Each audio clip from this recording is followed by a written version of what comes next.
Hi, and welcome to That's Ready Mysterious.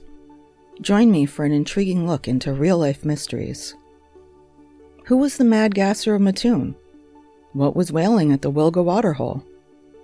I'm not going to solve those mysteries, but they'll be interesting to learn about. I'm your host, Kelly with an I. Transcripts and references for all episodes can be found at that'sreadymysterious.wordpress.com. No apostrophe and no exclamation point. Today's tale is about the Peking Man.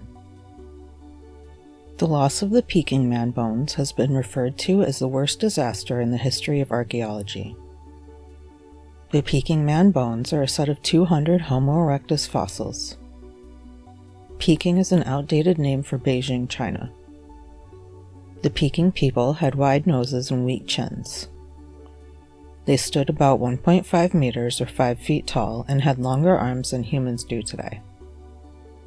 The Peking Man had a skull that was flat in profile with a small forehead, a keel along the top of the head to attach powerful jaw muscles, very thick skull bones, heavy brow ridges, an occipital torus or a bony protrusion on the occipital bone at the base of the head, a large palate, and a large, chinless jaw.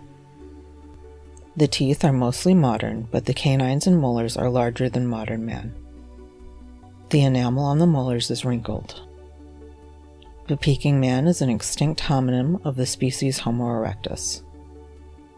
They are Homo erectus pekinensis. Peking Man fossils were found in a cave in Jakodian known as Dragonbone Hill. The fossils were unearthed in the 1920s but were found through the 1930s. They were excavated between 1929 and 1937.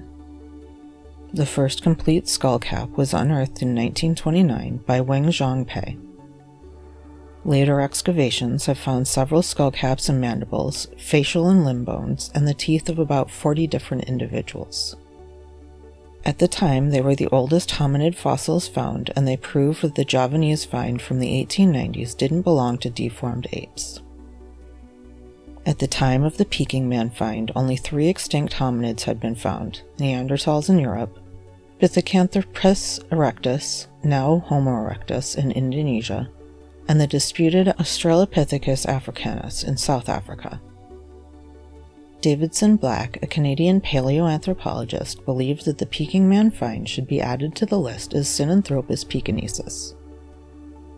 Before they were recognized as Homo erectus, the Peking people were classified as Pithecanthropus and Sinanthropus, both names for early hominids that are no longer used.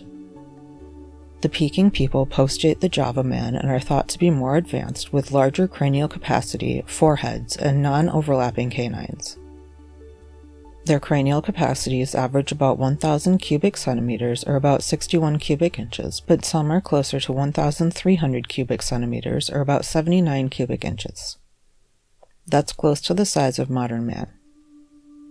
In 1927, Black recognized that the Peking Man was a member of the human lineage by using a tooth. He said the bones represented an early stage of human evolution. The owners of the bones used fire and sophisticated stone tools like axes, chisels, and hammers. The cave showed signs of controlled fire use. The Peking people probably hunted and cooked their food. Evidence shows that the bones are likely between 223,000 and 770,000 years old, with some sources saying they're at least 500,000 years old.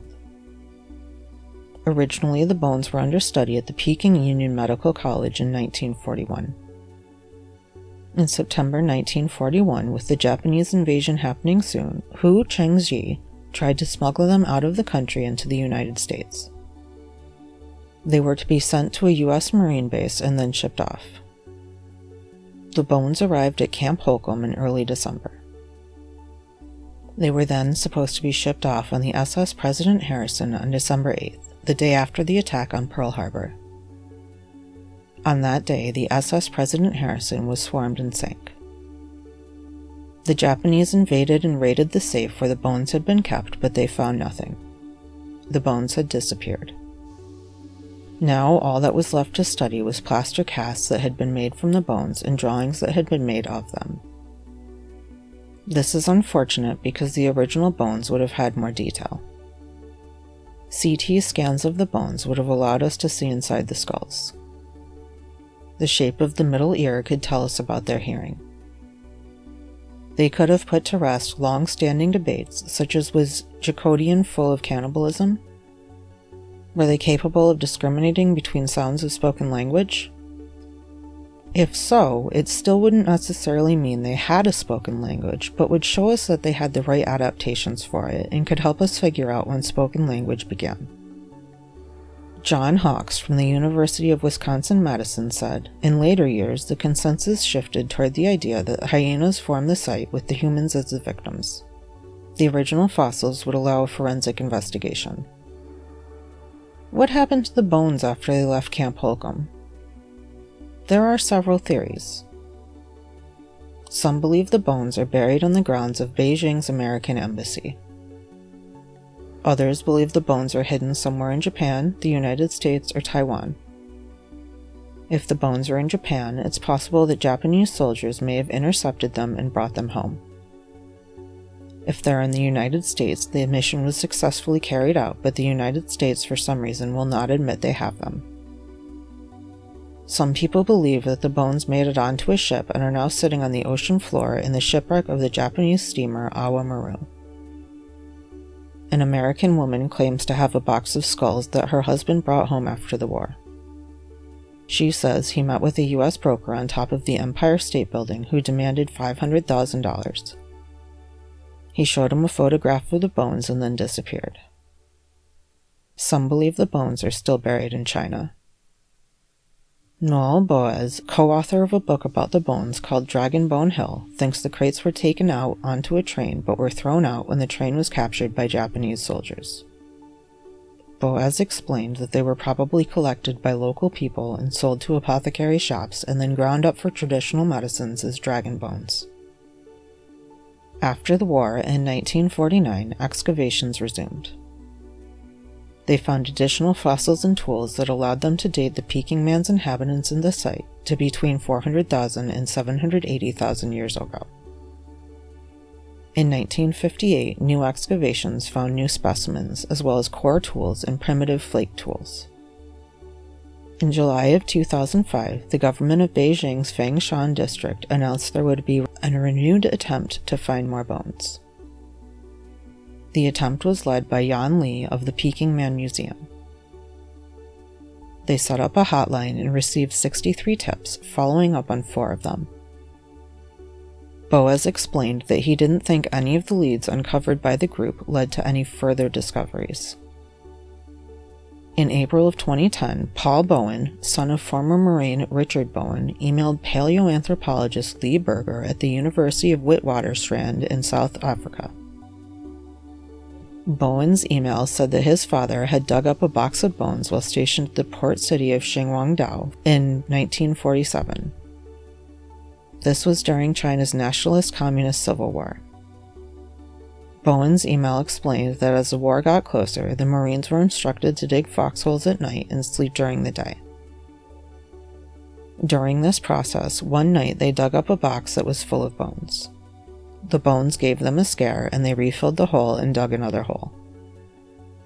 The Marines later left the base and the bones behind. Using this story, Berger investigated the area.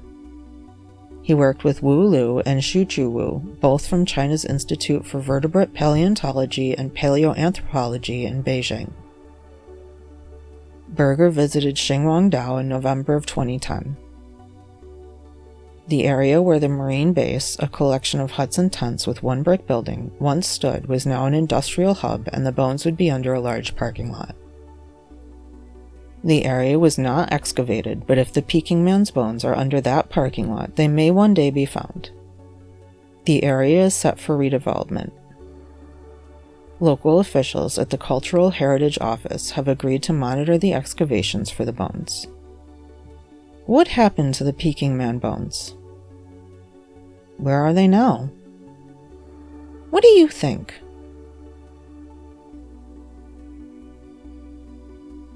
Leave a comment and let me know what you think. Thanks for listening to today's episode of That's Ready Mysterious. Join me next week for another captivating mystery.